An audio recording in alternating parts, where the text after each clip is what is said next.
পারভেজ হোসেন ইমনের ঝোড়ো সেঞ্চুরি ও বাংলাদেশের বোলারদের নিয়ন্ত্রিত পারফরমেন্সে সংযুক্ত আরব আমিরাতের বিপক্ষে 2 ম্যাচ টি-20 সিরিজের প্রথম ম্যাচে 27 রানের জয় পেয়েছে বাংলাদেশ। এই ম্যাচে ইমন বাংলাদেশের হয়ে দ্রুততম টি-20 সেঞ্চুরির রেকর্ড গড়েন এবং সর্বোচ্চ ছক্কার কীর্তিও অর্জন করেন। টস হেরে প্রথমে ব্যাট করতে নেমে পারভেজ ইমনের ব্যাটিং তাণ্ডবে 7 উইকেটে 191 রানের চ্যালেঞ্জিং স্কোর গড়ে বাংলাদেশ।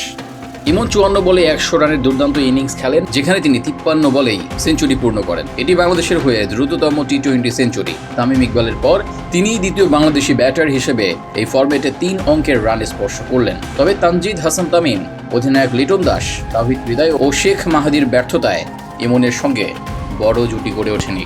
জবাবে 192 রানের লক্ষ্য তাড়া করতে নেমে সংযুক্ত আরব আমিরাত শুরুতে ভালো অবস্থানে ছিল। প্রথম 3 ওভারে বিনা উইকেটে 38 রান তুলে ফেলে তারা। তবে হাসান মাহমুদের বোলিংয়ে মোহাম্মদ জুহাইবের বিদায়ের মধ্য দিয়ে জুটি ভাঙে। মুস্তাফিজুর রহমান পরের ওভারে আলিশান শারাফকে কট বিহাইন্ড করে বাংলাদেশকে স্বস্তি এনে দেন।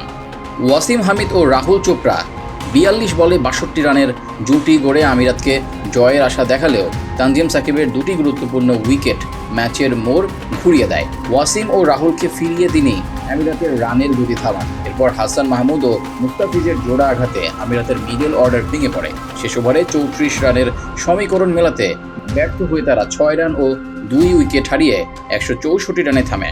বাংলাদেশের হয়ে হাসান মাহমুদ 3টি এবং মুস্তাফিজ, তানজিম সাকিব ও শেখ মাহাদি 2টি করে উইকেট শিকার করেন। তবে শেখ মাহাদি ও তানভীরের বোলিং ছিল কিছুটা খরুচে।